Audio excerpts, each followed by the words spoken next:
The year of 2023 was a year of cultural impact in the realm of Hollywood. Movies such as Barbie and Oppenheimer creating a perfect blend of social media, word of mouth, and just pure marketing genius. And not one, but two strikes that help shape the way our filmmakers get treated in Hollywood and how they can better produce films without sacrificing their decency and well-being along the way. Across the board, 2023 was just a very bold year when it comes to the stories we tell, and it kind of showed that there's more to movies than just the typical comic book blockbuster genre. Many variety of stories were told in 2023, and if anything, 2023 was the year where we kind of put our foot down and decided as an audience, we're done with lazy superhero movies. With few exceptions of those that actually shined in quality, but for the most part, we're leaving that genre in the past until it can catch up and regain some of that quality. I'm looking at you, Marvel and DC. But with 2023 done and in the past, we are now going to stop and reflect on that year. Me and my wife, Christiana, decided to sit down and rank our top 10 movies that we saw throughout the year. Roughly 33 to 35 films each. We want to go ahead and kind of highlight those that stood out to us, not to say that there aren't plenty that were left off the board. This was painful to do. Yeah, it really was. So what we're going to do is we're going to discuss the movies that we both had on our list and ranking them as we go and just kind of having a discussion around why we put them where we did. And that's not to say that just because it ends up on our list means that we believe it was the best movies per se. These are our favorites. These are the ones that stood out to us and the ones that we consider to be the top of our personal preference list, all right? So we really want to know what y'all think too. And our list can be completely different. Our lists are probably going to be pretty different. Yeah, our lists are wildly different, I would say. And it's all taste. It's all just personal preference and taste. We're going to try to keep most of these spoiler free, just so that way in case y'all do end up liking my list better, y'all can go in and y'all can watch your movies and hopefully still get a first time viewer reaction for them. Now with all of that out of the way, let's get into ranking our top 10 movies of 2023.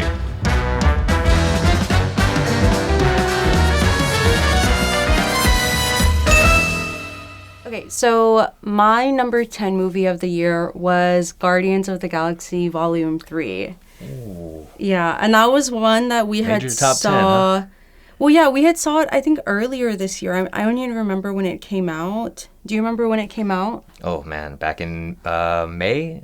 I believe the May area? I know it was earlier this year, and I am somebody who forgets movies a lot. And so whenever I was making my list, I was trying to think about movies that I genuinely remember watching, remember the storyline, and Guardians was just one of those movies where, because we had saw it so early in the year, when we were making our list of all the movies we had watched, I just remember sitting in the theater, and ironically, because I think that there had been so many poorly written, poorly made Marvel movies and shows in the past like year and a half or so. Yeah, very rushed projects for sure. I think that Guardians just stood out to me because it was so refreshing to see closure to that group of characters, kind of them going into a new age, you know, so if they wanted to continue the story, they could. And I know nothing about Marvel or like where it's going to be going. I'm just kind of going in blind with a lot of that. But this movie was just so much fun. It was such a great conclusion.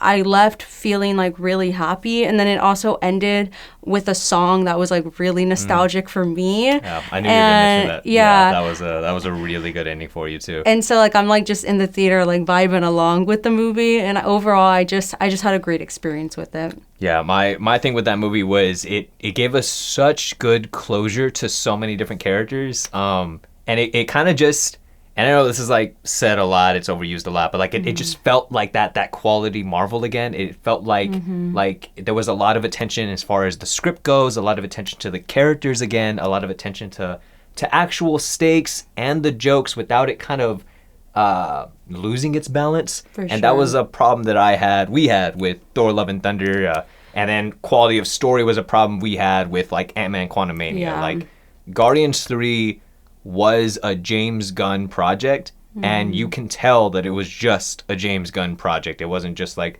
another cake in the Marvel machine kind of thing that's been going on lately. Sure. I loved Guardians 3. I really had a hard time not putting it in my top 10, to be completely honest, because I also had a really good time with that movie. But it actually is one of my honorable mentions instead. Oh, that's great. Yeah. Okay. All right, next up we have my number 10, Mission Impossible Dead Reckoning Part 1. And the reason, hear me out, the reason why this made my number 10 is because it kind of did something that I think Top Gun Maverick did, and it kind of changed a typical blockbuster-esque action movie and added a level of script and a level of writing and a level of like actual tension as opposed to just like shaky cam, big boom tension. It was just a really well-made action movie, but it just felt so fleshed out and it felt so direct and everything about it just felt so intentional. I had a really good time watching it, and there were several moments, several scenes that you could clip out, and they are just their own mini-movie, whether it is a fight overseas, whether it is a fight off of a train, whether it is a fight on a cliff. There are just several different key moments throughout that movie that are their own mini-movie. I had such a great time with that movie. That's when I look at my list and I think of which movies I will revisit to watch again. That's an easy one. That is an easy Sunday afternoon for me. Yeah, it did not make my top 10. That's fair. That's fair. That's fair. But I do think, and I guess like this isn't spoiler, but I think the car chase scene in that movie was it was just really well done because it put a twist on it where instead of having it just be one person, these people are like handcuffed, I think, to each other, and so really it just sequence. It makes the driving aspect so dangerous. I don't know what the word is for that, but it's like, yeah. And so that was like also at a risk factor of these people being like literally handcuffed, them kind of hating each other. And that was really interesting action wise. So I get why it's in your top 10. I know he likes the Mission Impossible movies a lot too. And so he actually showed me that entire series of movies because I had never seen them before. And so, yeah, Tom Cruise. My number 9 is Spider-Man Across the Spiderverse. Number 9? Yeah, number 9. Wow. So I loved, obviously, the animation in it, the continuation of the story from the first Spider-Man. Was it Into the Spider-Verse is the first one? Yeah. It's one of those things where I was nervous it wasn't going to have that same sort of feel and, you know, goodness to it. Like, I don't know. Can they strike twice with exactly. It? Yeah, It's kind of one of those things where it was done so well. The visuals are just consistent. The character development is so great in this movie that I actually like the sequel better than the first Spider-Man movie, just because we get that character development. Things are already established in this world. And so I think because of that, they're able to introduce other characters and just build an overall fleshed out, lived in world that I really, really liked. Yeah, I mean, I've mentioned this before when I've talked about like Everything Everywhere All at Once, and the idea of multiverse is just such a crutch, and I'm kind of over it.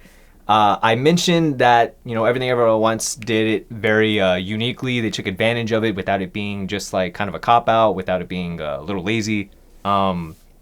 Spider-Man Across the Spider-Verse does that, and I would even say tenfold on what that does to an individual character and variations of that character. Every frame of this movie, by the way, gorgeous, is art. Yeah, this movie beautiful. Is absolutely art. From visually to even like audio wise, like every single like key like sound effect, and the music is amazing. It's such a great soundtrack. Even Gwen, us being able to see Gwen in her own universe and what we get from that and how the art style changes with that too. It is gorgeous. And it is just such a creative film. It honestly deserves all the attention that it gets. And please, if you have yet to see these movies, if you're one of the people who just hasn't seen these movies yet, you need to see I need you to know that the hype for these is very real, and the amount of emotional depth that comes into an animated film, it's one of the best movies of the year. It actually I was gonna say, where did you rank my it? number 2.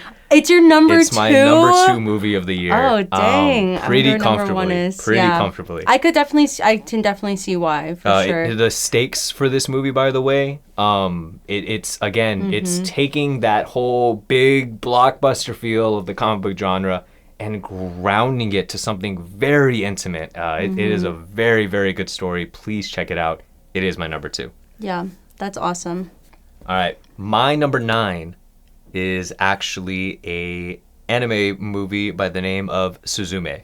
Yeah. I really, really, really loved Your Name, which is the movie that was made by the same director previous to this. So I had a lot of high hopes coming into Suzume, and I was super impressed. And I love, one, gorgeous, right? Like that style is also like just very consistent, but very, very beautiful. It takes some of the best of what anime can do, and it just kind of stretches it all the way through to the point where I am now rooting for a living chair. Oh my gosh, such a great movie. Please check it out. It's on Netflix. It is fantastic. Suzume made my honorable mentions, actually. So I was my honorable mentions I was going back and forth between that and Guardians. And yeah, Suzume, it was great story. The idea too, where that's the fun thing about like anime and animation is that it makes you root for a chair. Yes, yes. And like almost very similar to like Star Wars, where the droids like have personalities, even the ones that don't talk. Right. And right. Suzume did a great job of doing that, giving these inanimate objects life and that's progressing the story. And it's not silly either. Yeah, exactly. Like it takes something that should be silly. That sounds like a really funny premise, but I promise you, like, that's another one where there's a lot of intention behind it. There's more into why this person is now a chair and what that person now has to do, the limitations of that person, the relationship of this person and our actual protagonist. It's a very good exploration kind of movie. It's a very good adventure movie. Check it out if you can. That one is my number 9. My number 8 is Dumb Money. Oh. Yeah, Dumb Money. Wow.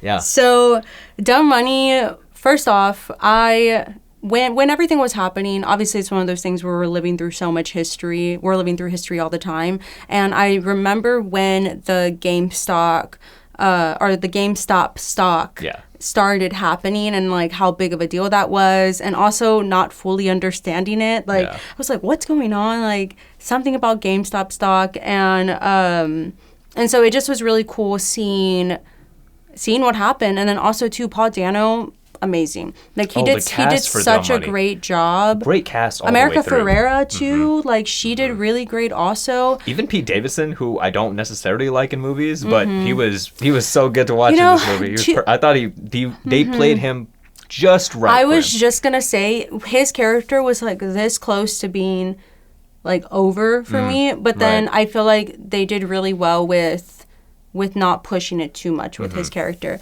But the amount of frustration I had watching the movie too, just like now fully understanding what was happening and during that time, and how mad I was with like the stock payouts. I'm sure, like, obviously spoiler free, but I think I was just like really upset leaving that movie, like, the corporations, like, they always win. Like, it's a very recent story. If you didn't know, that is that's during COVID recent story. Yeah, and I just remember watching it too, just feeling very, very anxious, and it was intense, and the pacing was great in that movie. It just progressed so well. Seth Rogen was in that movie too. He did really, really great also. And overall, fantastic movie, kept my attention, genuinely kept me on the edge of my seat as somebody who didn't fully understand what was going on with the stock market at that time.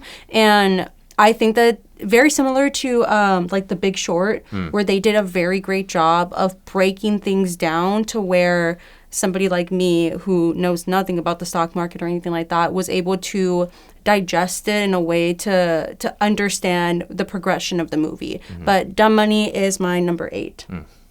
It did not make my list nor my honorable mentions. That was a very hard one to cut. I remember. I had a really good time with that movie, and probably one of the fastest turnarounds for a story to biopic that has happened. Yeah. It was a very, very quick turnaround for it to actually happen to then seeing it on screen. Year of the biopic. We just got done with that. This is one of many. There's another one that I actually enjoyed just a little more than Dumb Money, but we'll get to that later. Young Money. And now for my number 8. It's actually one we saw recently. American Fiction made my top 10. American Fiction is fantastic. Stars Jeffrey Wright. He's an actor that you've seen in quite a few things. Hunger Games might be, I guess, like the most seen thing he's been in. I think I could be wrong, but he's an actor that you will recognize, and I promise, like every single time he's on screen, he's usually a sleeper hit. He's a very, very great actor. He's been around for a very long time too, and this one was one that I think really helped showcase him now to like modern audiences. This movie was really, really funny. It is one giant satire, but it had so much more to say. When handling a subject like race, there's only so much I can sit here and talk about. But this movie did a very, very good job of addressing race, but also addressing a family and addressing like family connections and just separation, not being able to connect just because of how you feel society looks at you and how you look at society, even beyond what was going on with Jeffrey Wright and his brother and the new woman across the street. This is a very, very great story, very unique story. Loved the ending, by the way. And yeah, just had a really good time with American Fiction. Great movie. Please check it out if you haven't already. That one actually is my number 8. Yeah. Great movie also. I completely agree with you. I think that it did a great job with just telling, it was such a small story told in like a bigger way. And then also it just was really meta. Yes. You know, there was lots of things where it's like, this should be happening, and then that same thing proceeds to not happen. You know what I mean? Or like a white character is saying this needs to happen, then they unironically do the complete opposite. Yes, so the satire part of it is hilarious. Yes. It did not make my top 10 this year or my honorable mentions, but it was a really fun watch for me. Definitely. My number 7 is another biopic, and not a lot of people saw this because I don't think it got a lot of marketing, but Flamin' Hot is my number 7. Yes. Very, very. Ironically, I am repping the Cheeto fingers today, the hot Cheeto fingers. I'm a hot Cheetos girl through and through. Really I was the one eating them at like 8 in the morning, out of breath.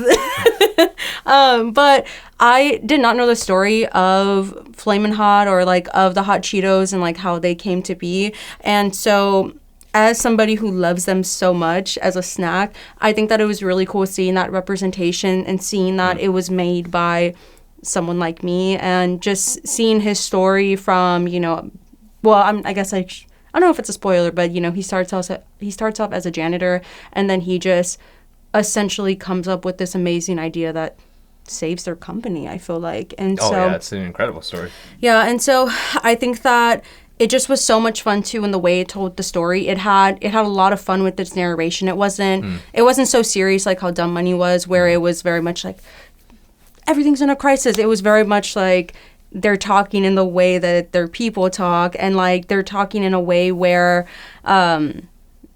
it fits the narration for like Hispanics essentially. And I love seeing the progression in how it was made and everything he went through to essentially get this product made. And now I eat hot Cheetos on a weekly basis. I buy a bag every single week. But yeah, Flamin' Hot was my number 7. Yeah, no, I mean, I agree with everything you said. I didn't know the story either. I don't know how much of a well-known story it is, so it's pretty cool to actually see it like get its shine and see such a weird and very, very inspiring story get made into a movie like this. And like Krishana said, it doesn't take it too seriously, but it also never loses the stakes either. It never loses the plot in that satire, or I guess in like the fun narrator. You get a sense of a man trying to provide for his family and trying to prove himself and trying to really just follow something that he truly believes in, to the point where made this giant, successful, inspirational story off of seemingly a whim, just a random idea. It was a really, really great story. Super happy that I got its limelight. That's a great movie. It did not make my top 10. I could have seen it as an honorable mention for me, but it didn't either. Yeah. It is a really good movie, though. I believe it's still on Disney+. I was just going to say, check it out on Disney+. It should still be there. Like I said, I didn't see any marketing for this movie. The only place we saw it was on Disney+, and I'm really happy we watched it. Yeah, so great movie. Check it out. All right, my number 7 is The Iron Claw. Very, very recent watch. Oh, God. Very difficult watch. As much as I'm into filmmaking, as a side, I actually am a pretty big wrestling fan. And so I've always heard about the Von Erichs, and I've always heard about they're the first wrestling family. They're a cursed family. I never knew to what extent. I refused to look into it going into this movie. Holy shit. This movie was very hard to watch. Oh my God. Like, I'm telling you right now, when the credits rolled, there was this tension across our theater, and nobody got up. We just sat there collectively, kind of gathering our thoughts. Eventually, people slowly started trickling out. The lights were well on, and people were still, including us, were still well in our seats, just kind of paralyzed. Like, it's a lot. It is a very well-made movie, gorgeously shot. The way they make this ring, like, every time they show the ring, it is lit and filmed like it's hollowed ground. Like, it is this beautiful and haunting and tragic. It's a character. The ring itself is a character, and Zac Efron is amazing in this movie. Everybody's great. Zac Efron is amazing in this movie, and the stories around this family are so intense. I think they did such a good job of, like, and it's so weird to say when it's based so one-to-one directly based on the true story. Like, they really didn't skip a beat. If anything, they cut out a brother because they still considered it too much, and what we saw was a lot, like, to tears a lot. They did a really good job of, like, presenting that, giving us moments, giving us a breath, telling us more of what happened. It was I believe it was done very respectfully. For sure. I would agree. This just a very well-made movie, very important story to be told. Hard watch. I don't know how much I necessarily would revisit this movie.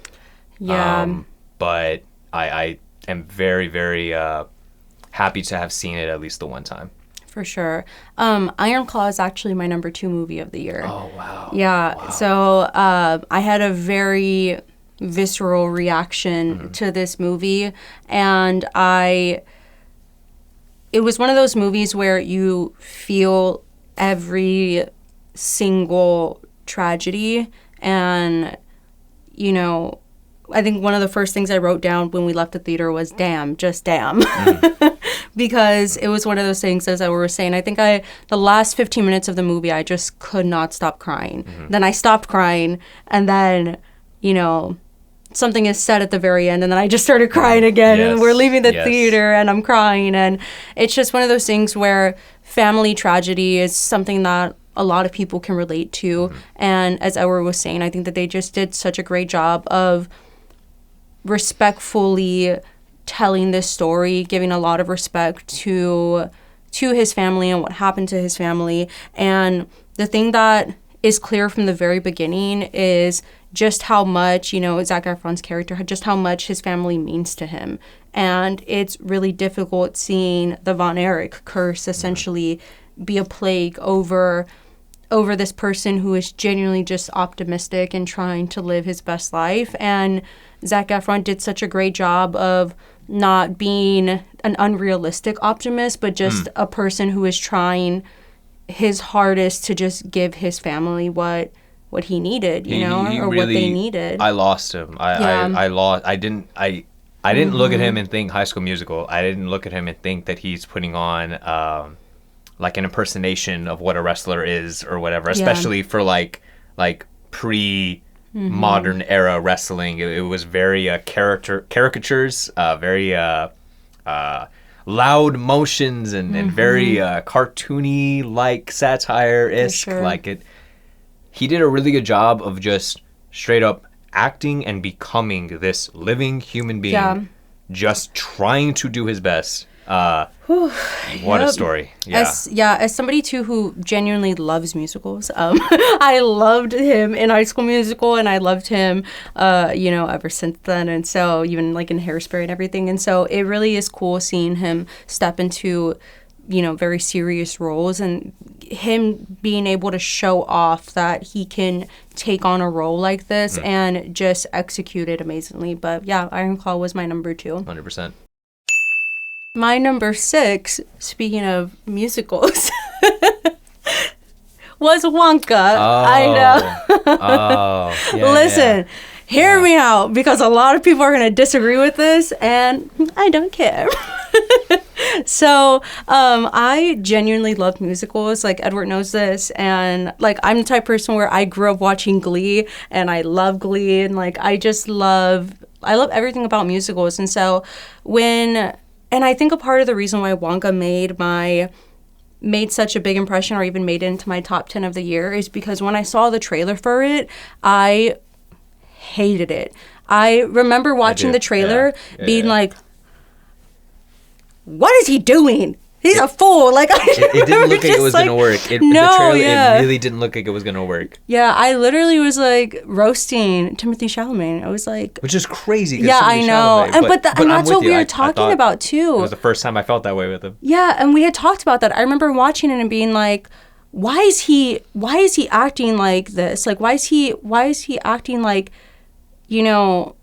like he's a caricature in a movie? Literally the exact opposite of what we were talking about with Zac Efron. Right. And so I had no idea it was a musical until like a day before we saw it, right? And so when I hadn't seen the trailer, I only saw the trailer once, months later, right?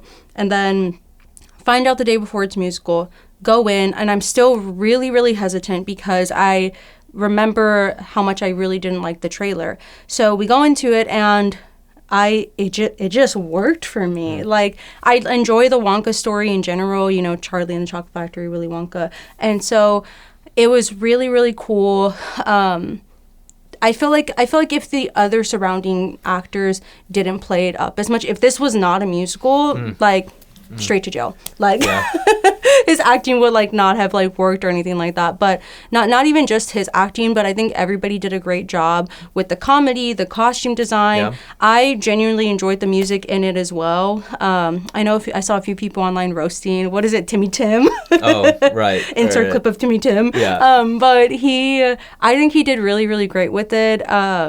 His charisma worked really well for me, and it's his first happy role. Yeah, I was gonna say it's just whimsical, and I love that that's what musicals can do. I love how absurd it is, just the bursting out into song. And I know for a fact musicals are not everybody's tea at all, but I loved Wonka. I had a really fun time with it. I want to rewatch it again. And I think that that's also something I take into consideration with my top 10 is like my own personal rewatchability with it. Iron Claw being one where it's like, oh, that's a rough one, but it made me feel deep emotions. Wonka is one of those movies where I had so much fun with it, genuinely enjoyed the music. I'd be like, yeah, let's watch that a million times. Like, this is such a fun movie. I really enjoyed Wonka. I also, we both went in very skeptical. I remember telling Krishana before we went in, I was like, all right, we're gonna try and leave the expectations at the door and just see the movie for what it is. Yeah, no, I'm not even that big of a musical fan. I am a big Timothée Chalamet fan, and I was a very big fan of the Paddington movies, and this director is the same one who made both of those. And so coming into this, I guess I was only optimistic based off of films that had nothing to do with Wonka, but just because of how well those two were made, I thought there has to be something here. Yeah. Let's go check it out. Sure enough, I did walk out liking it. It's not in my top 10 nor my honorable mentions. I think a lot of people ended up not liking it.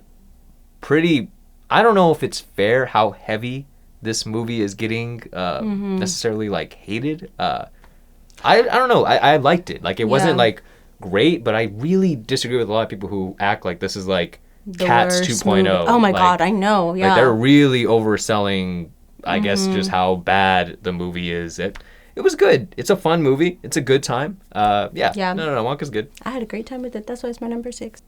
past 6, when we get to top 5, is where I start to hurt the most. And I'm very much fighting calling an audible during this and ignoring my notes. But oh no, my number 6 is Killers of the Flower Moon. Oh, wow. It is not Marty Scorsese's best movie. A lot of people will claim that, and I get Marty. why they would, but it is an incredible story. It is an incredibly well-made film. Some people do argue about how much could have been chopped up. It kind of does still follow the Irishman trend that he had. Could have been chopped up, could have been shorter. I can agree with that. Yeah.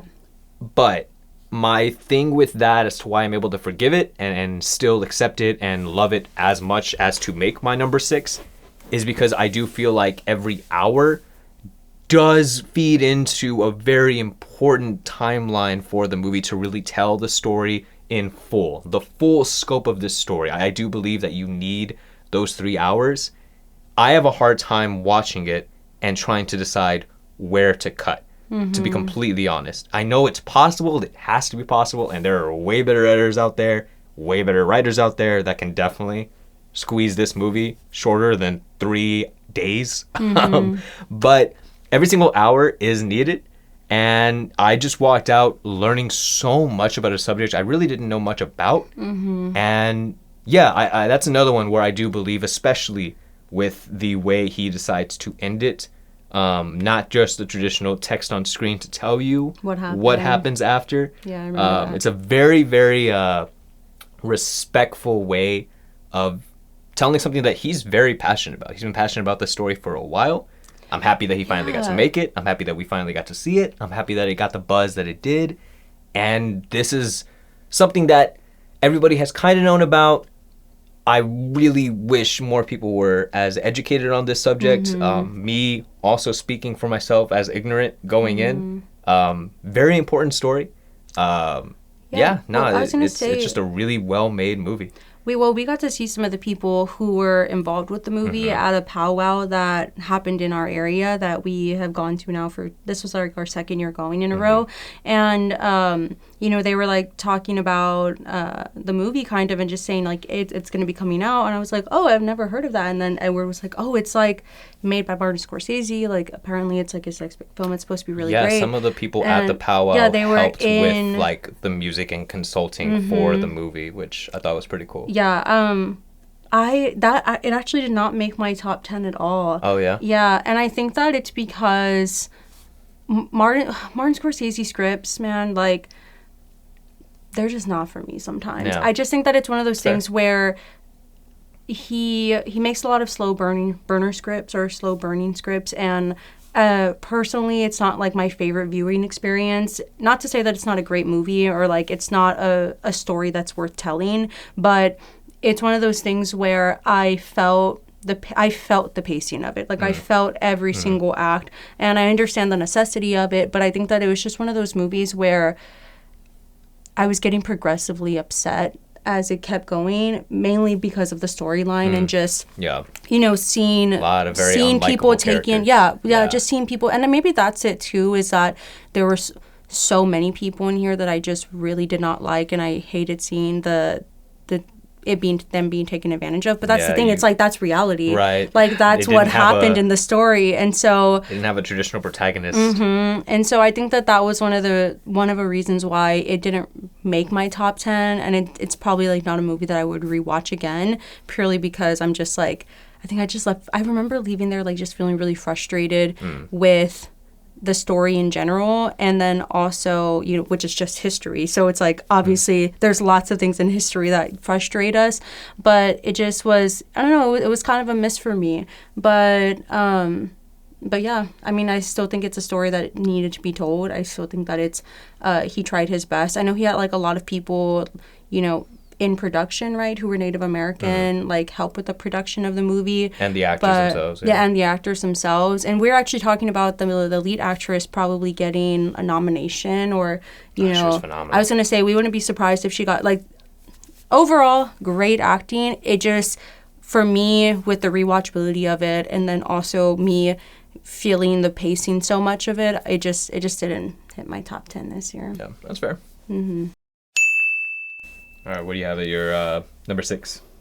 My number 5. Oh, we're on number 5 Yeah. now. Oh my gosh. Yeah. All right. What do you got, number 5? Number 5 is Oppenheimer. Wow. Barbenheimer. Okay. Yeah. Oppen Barbie. That's fair. Just kidding. That's fair. We actually participated in Barbenheimer. Is that what they were calling it? Yeah. So we did the double feature back to back. But yeah, Oppenheimer is my number 5. All I have to say about it is stunning imagery and oh God, remind me of his name. Cillian Murphy? Yes, Cillian Murphy. Fantastic. Like every role I've seen with him, he's just been really, really great. From seeing him from like Scarecrow in like the Batman movie to now seeing him being playing Oppenheimer. We also unintentionally started and finished Peaky Blinders. Was not. Oh my planned. God, yeah. Didn't so even cross our minds that we finished it right before Oppenheimer came out. That just was by chance, and so that was cool. Yeah, we were just on a Cillian Murphy binge, and the conflict with building it, and then also too just seeing them showing clips of what the atomic bomb became and the visual imagery that we got from it, like seeing his hauntings kind of coming to life, was just one of those things where it was one of those things where I was like, oof, like I feel like if I felt the weight of it, I can't even imagine being in charge of doing anything like that. And also, ironically, it had like, I think that was like one of the times I genuinely got jump scared in a movie that I did not expect to. I remember audibly being like, like in a theater that was packed because we saw it like on opening weekend. And yeah, so overall, great movie, visuals stunning, Cillian Murphy, a treasure, and yeah, Oppenheimer was my number 5. Oppenheimer's my number 1 movie of the year. Oppenheimer's your number 1? Oppenheimer is my number 1 movie of the year. I believe it. I actually don't even think it's that controversial. I think it's on a lot of people's top 3, let alone top 1. I still struggle with this opinion, and I was thinking about this opinion going into this video. I was thinking about it while we were recording, and I don't know how much I'm willing to co-sign this opinion just yet, and actually, just believe it entirely and move on. I keep coming back to it, but I cannot help shake this feeling since watching it that this might be Christopher Nolan's best movie. I just think, I think technically, with everything that this movie had to offer, as far as the visual aspect and its cinematography, as far as for how well the script was made, it is Aaron Sorkin levels of amazing dialogue and amazing storytelling. Was really great. The story itself being just something that is so terrifying and real, and then the fact that it has to do with all of these chemicals and physics and I know none of that. I know none of that. This movie taught me and educated me in a way that I didn't even realize I was being taught or lectured at. I loved this movie, and there's not any action other than the atomic bomb itself. There's no action. Yet the entire time, I am just so mesmerized and on the edge of my seat. I was going to say anxious. I remember feeling so anxious when we watched it. When the test goes off, the test nuke goes off, some of the most creative use of silence, which is crazy when you're talking about a bomb going off. Yeah. That theater collectively held their breath, collectively let it go. That's one of those few like theater experiences that I'm going to carry like forever. Yeah. And Oppenheimer gave that to me. It is an incredible movie, and the fact that it really takes 3 different timelines, 3 different settings, and is able to meld it together through conversation, and every time you flip back and forth, it's not jarring. You don't lose anybody. Like it is just such an impressive movie. I loved Oppenheimer. Yeah, that's the thing too. I think that it had the complete opposite effect for me that Killers of the Flower Moon did, where it's one of those things where I think the dialogue was so well written, like that it completely just pulls you in as an audience. Like then that's why I'm like, Cillian Murphy's acting in this movie, amazing.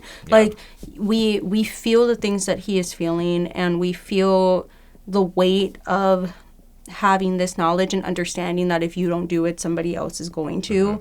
And the idea of like, is it better for us to have this power? Is it better for them to have this power? I wish like we didn't even know that this was a real thing. And so I think that if he hadn't done so well and if the script wasn't written as well, just like you were saying, it just would be another biopic, to be honest.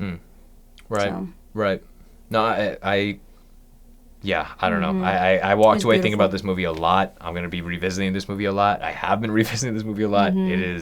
It's great. And I think having us wait so long for Cillian Murphy to actually lead his own film as opposed to just being another side character for Nolan. Like, he's a very reliable hand for Nolan in his movies. Having him lead this one, great selection.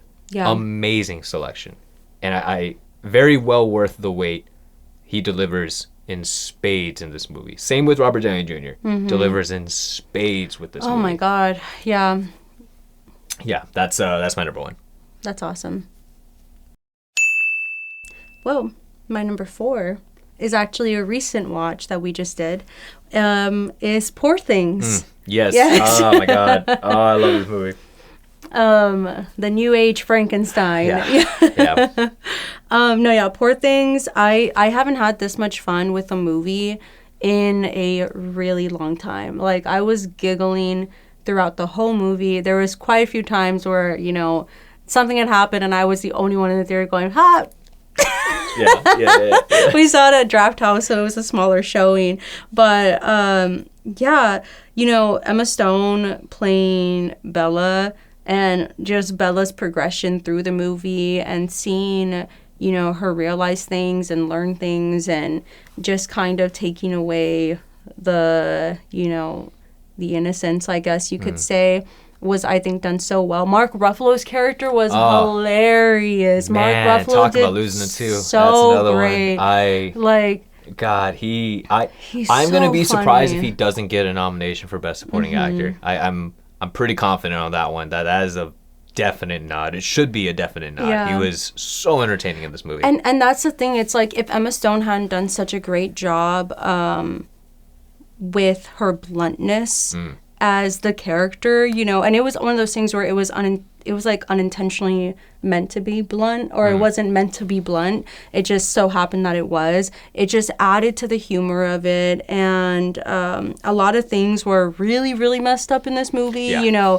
Lots of, like dogs with duck heads, like things like that, like just crazy visual imagery. Yes, and a lot of Yorgos' movies are like that.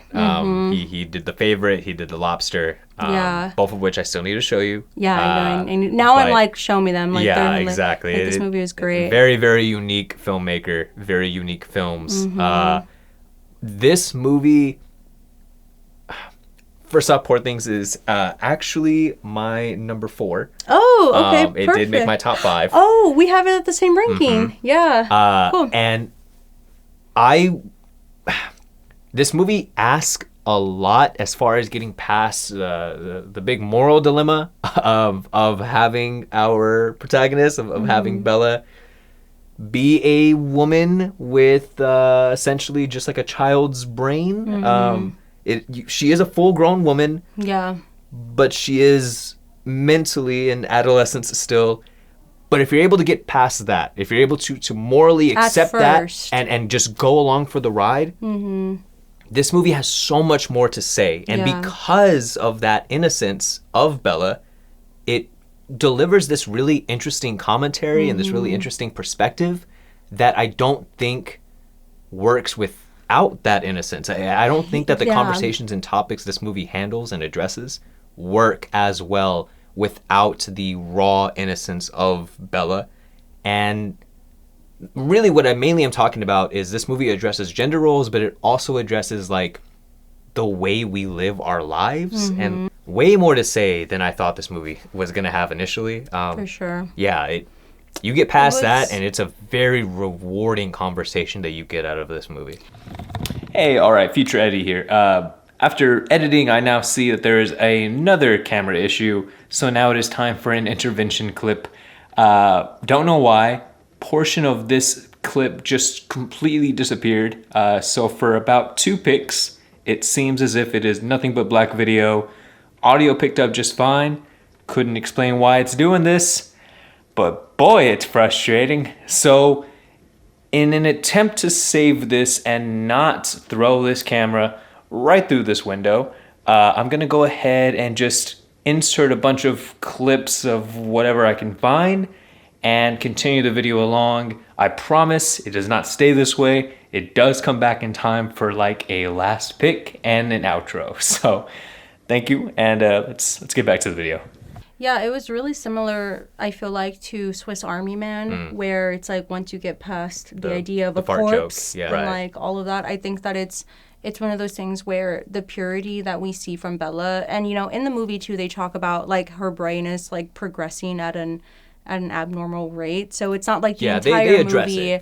It's not like the entire movie she has a child's brain. It's one of those things where we are genuinely seeing her grow through her experiences. And yeah, Emma Stone just did amazing. Emma Stone was amazing. Willem Dafoe is always amazing. Oh my gosh, Mark Ruffalo was really surprisingly entertaining. Very, very funny movie.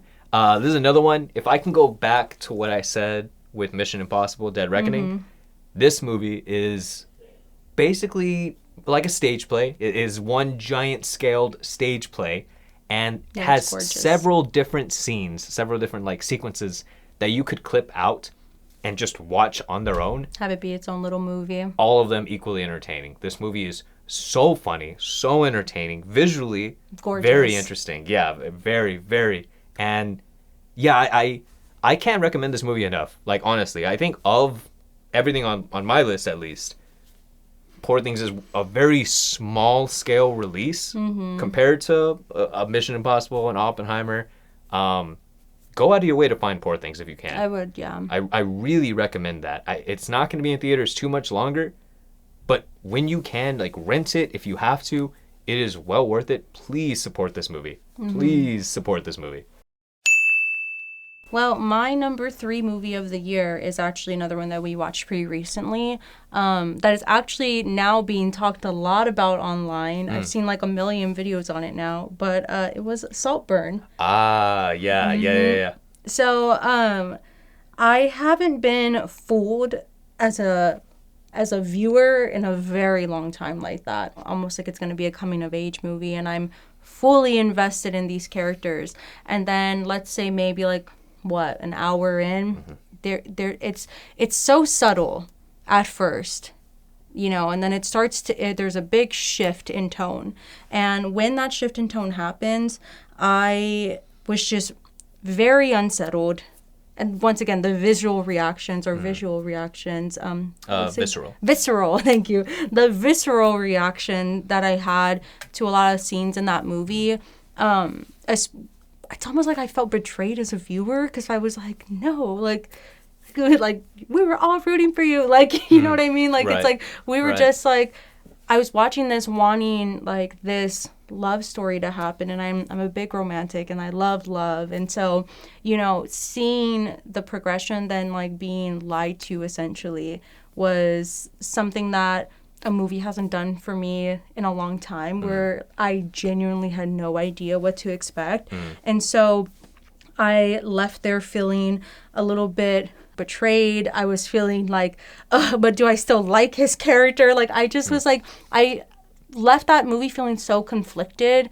And, you know, speaking of, you know, where you can pause it, like we were talking about Into the Spiderverse, where you can pause it and boom, it's a movie poster. There were so many things that or scenes in that movie where I was like, oh my gosh, like visually that's gorgeous. Look at the symmetry, look at the reflections, look at the asymmetry, like everything's just looking gorgeous. The composition, like it just was really well shot, really well paced. And there's a lot of visual imagery as well that kind of foreshadows things or gives you hints to things, even like in costume designs.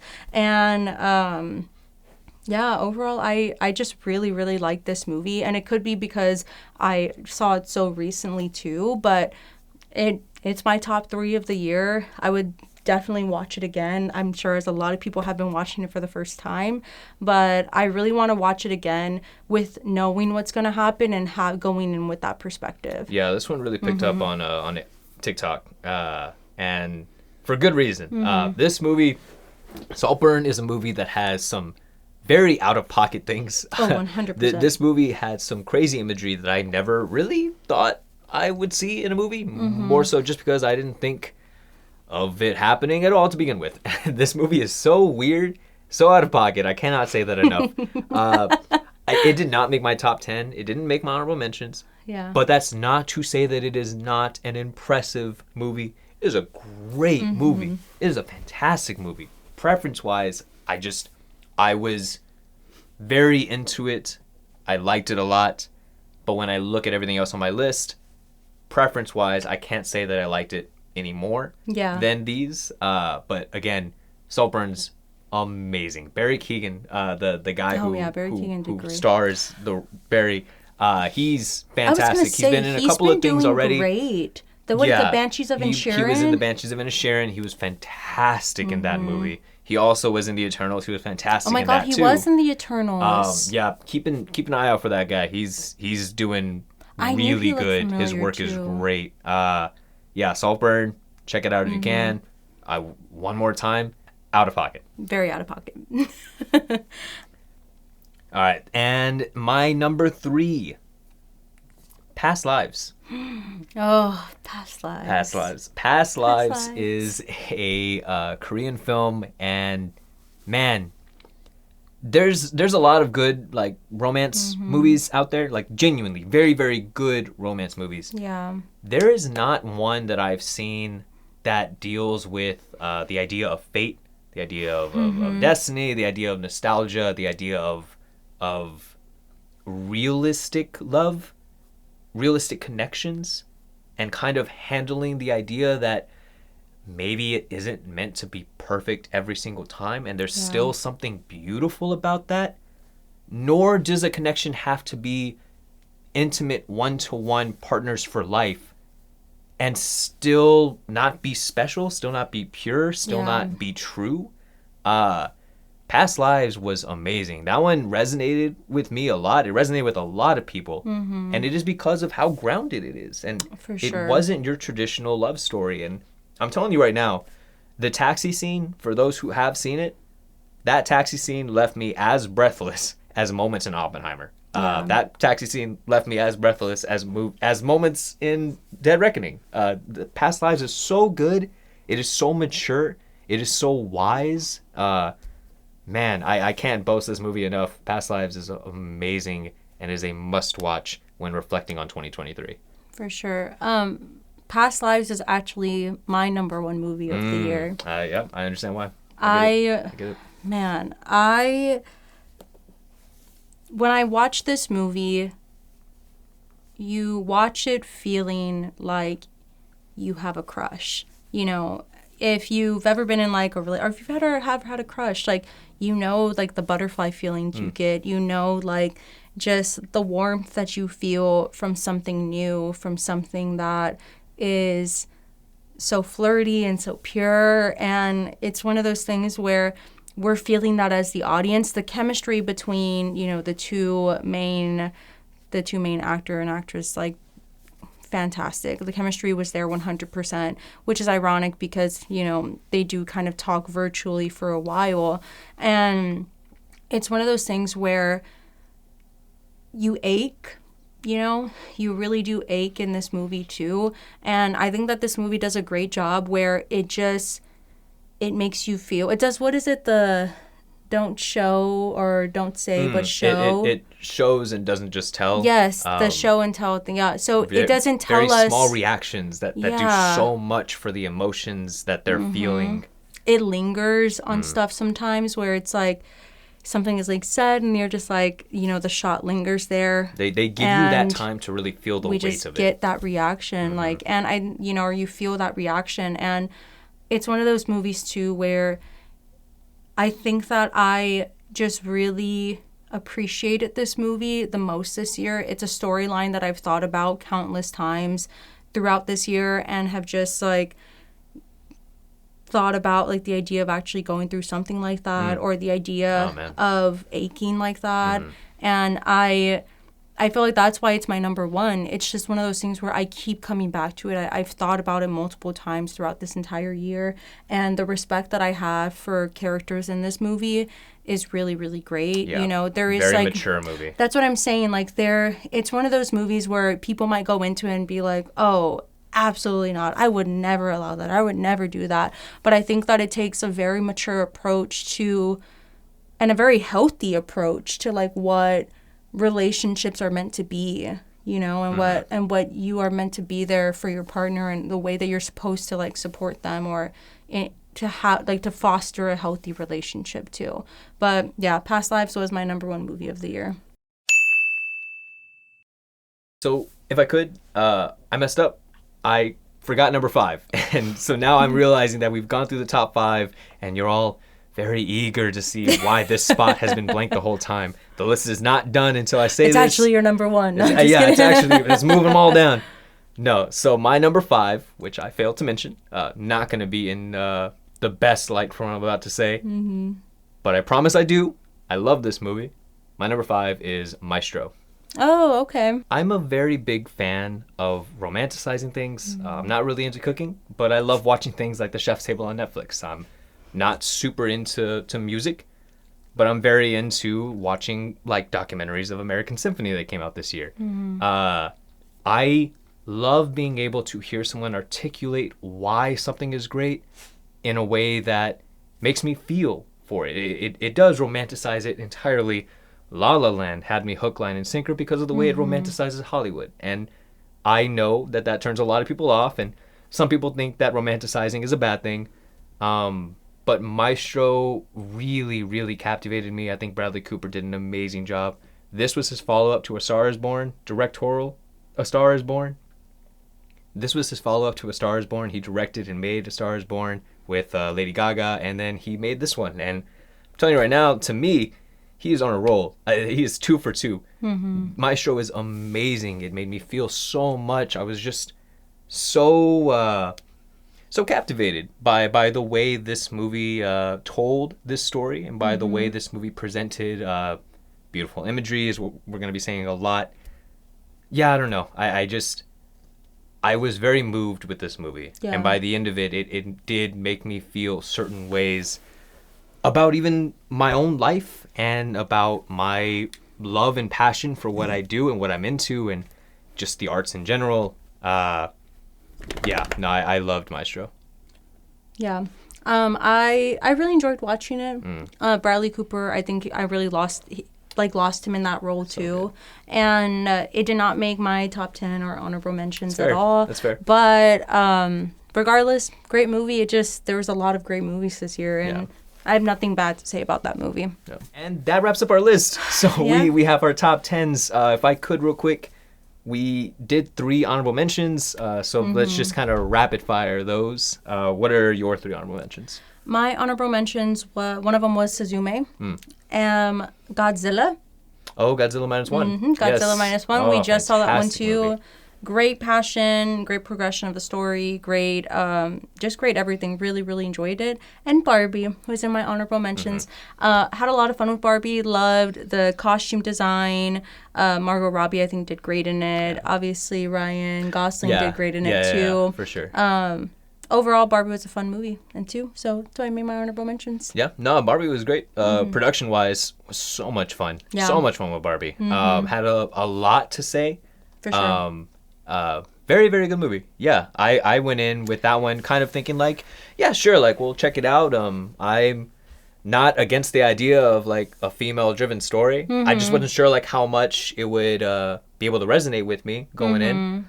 No, I thoroughly enjoyed Barbie. Great conversation to be had with Barbie too. It's just one of those things where it's like there were so many great movies we saw this year. Like this was a rough year going in and like making our list. I was like, man, this is rough. Yeah, I agree. And then what was your other one? Oh, Godzilla Minus One. Godzilla Minus One was fantastic. Everyone's gonna bring up the budget. Naturally, they should. It was like below 15 million or at 15 million for the budget. It's insane. Not once did I feel that. Not once did I watch this movie and feel like it had a smaller budget. And believe me, that is a small budget for what we're used to. We are used to $250 million going into Which a movie. is crazy to think about. $375 million going into a movie. And Godzilla Minus One manages to tell a story that is so much more than that budget, like so much more than a $375 movie can tell. And you take Godzilla out, it's a political statement. It's a political movie. Yeah, it is. It's a political movie. Great movie. My honorable mentions, we've addressed Guardians of the Galaxy.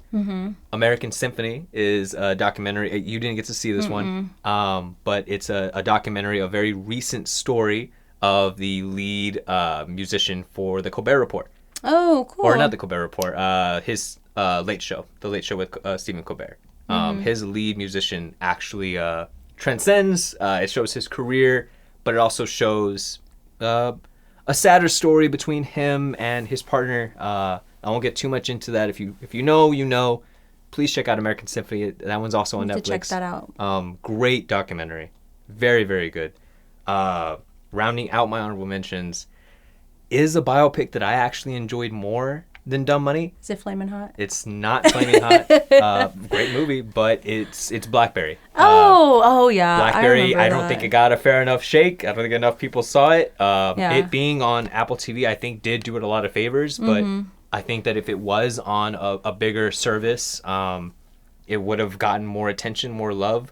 Blackberry is so good. It is such a good movie, and the fact that they were able to tell the entire rise and fall of a company like that, it was very funny. Also, very, very funny cast. Please see Blackberry if you can. I think that we should start doing this more often. This could be a good yearly for sure. Yeah, I mean we see the movies anyways. This is the first time where we've actually stopped to not just bring it in conversation, but to actually sit down, put it to actual pen to paper. We were going to have this conversation even without this camera. So I'm really happy that if you're still watching up to this point, hopefully you've gotten some recommendations out of this. Hopefully you also will comment down below and let us know, what is your top 10? What did we get right? What did we get wrong? Everybody has a personal preference on this. Everybody has their own taste. And again, it does not necessarily mean that it is the best of the year. It's just your favorite. I really like hearing what people's preferences are on that. Sure. And so if you can leave your top 10, leave a top 5 down below. I'd love to check it out. Hopefully these are some good recommendations for you, your loved ones. Go on and try to find these movies. You're going to have a great time regardless, I promise. You should also know whose list do you like more. You know what? Let us know. Let's know that too. Yeah, of the two, which list did you like more? We'll go ahead and do that as well. It probably is. Especially because of Wonka. Well, regardless, thank you so much for checking this out. Thank you for hearing us out on this. Much more coming in 2024. We're getting close to award season, so expect some content for that. And 2023 is in the record books. 2024 is here. Hopefully y'all are all good, and we'll see you in the next one. Bye.